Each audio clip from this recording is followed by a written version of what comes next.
Hey everybody! Today I'm going to walk you through a quick tutorial to assemble your very own silicone beaded wristlet. We love these guys. Here at the office, all of us girls carry them around. They will help you lose your keys a whole lot less. They're also super easy as you just put them on your wrist while you juggle all the things. They're also super cute. So if you want to make your very own, follow along.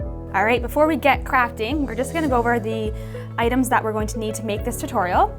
So we have 16 of our 19 mil silicone beads, and we've chosen our leopard print beads here. Always a fun one for these wristlets. We also have one length of 60-inch cording. We have it in wheat. Of course, it'll be hidden by beads, so it doesn't really matter what color you choose. We also have scissors here, and then a crafting needle. That's also super helpful. We have our lighter, and then on the corner here, we also have our metal key ring and clip. We have that in gold, and also a metal charm in gold as well. The Forever and Always is what we chose to do. Alrighty, so we're gonna take our cording here, and we're gonna take the end of one of the lengths, and we're just gonna melt it a little bit so we can make it easier to string it. Basically, when we do this, it just makes the ends nice and hard, and then stringing those beads a lot easier. So once we're comfortable with the stiffness, we are gonna string 16 of the 19 mil beads onto the cording here.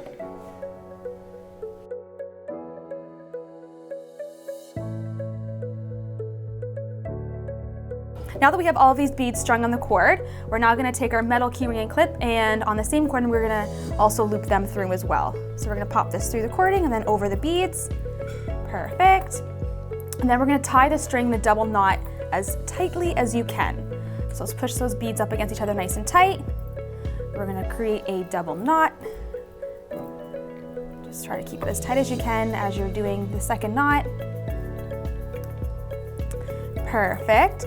And now, if you have a knot gripper, this is super helpful. Already it is pretty tight, so you're in good shape. But if you have a knot gripper, this will ensure that your knot is extremely tight and will also make the whole wristlet nice and tight as well. We're gonna actually then take both of our strings, and we're gonna put a knot on either end here, as you can see that I'm doing, and then I'm going to pop the knot gripper into the cording there against the knot in those little notches. And we are going to pull super, super tight.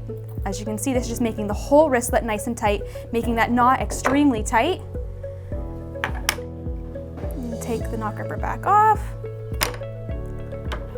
I'm going to snip that end off on both sides. Okay, so now we're going to find our knot there for a second, and we're gonna run the lighter over the knot, just to make that nicely fused there. Sure that it's nice and tight, infused, and won't come undone. Okay, so once that's nicely cooled and everything's good to go, we're going to thread one of your strings with your crafting needle. There we go, and then carefully thread your needle through one of the beads beside your current double knot. You may want pliers to possibly get that through if you need to. As you can see, I'm struggling here a bit. I might need some pliers. Let's see, there we go, got it. And then we're gonna do that on the opposite side as well. Once that's all the way through, you're just gonna pulling it really, really tight, making sure that's through that bead. All right, so this step is really nice because basically what it's doing is pulling that knot right into the middle of the bead.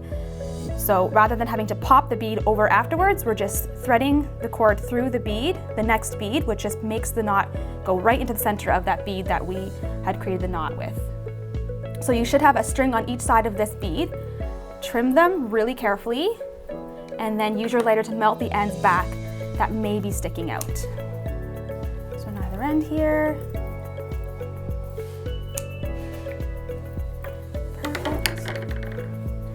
We're just going to fuse the ends a little bit there. All right, so now that we've got that all done, we're now gonna add our little charm for an extra little bit of sparkle. So we're just popping that onto the key ring. Here we go. And now here we have it, all done and ready to go. All right, hope you guys enjoyed following along on this tutorial. If you'd like to see a full written tutorial, there is one up on our website on our DIY tutorials page if you'd like to see that. As well, like I mentioned earlier, all the items used to create this are all available for purchase on our website. So you can head there to create your very own. We've totally got you covered. And as well, if you guys create your own, we'd love to see it. So just tag us with the hashtag #CreateWithCaraSupply so we can see. Thanks for watching and happy crafting.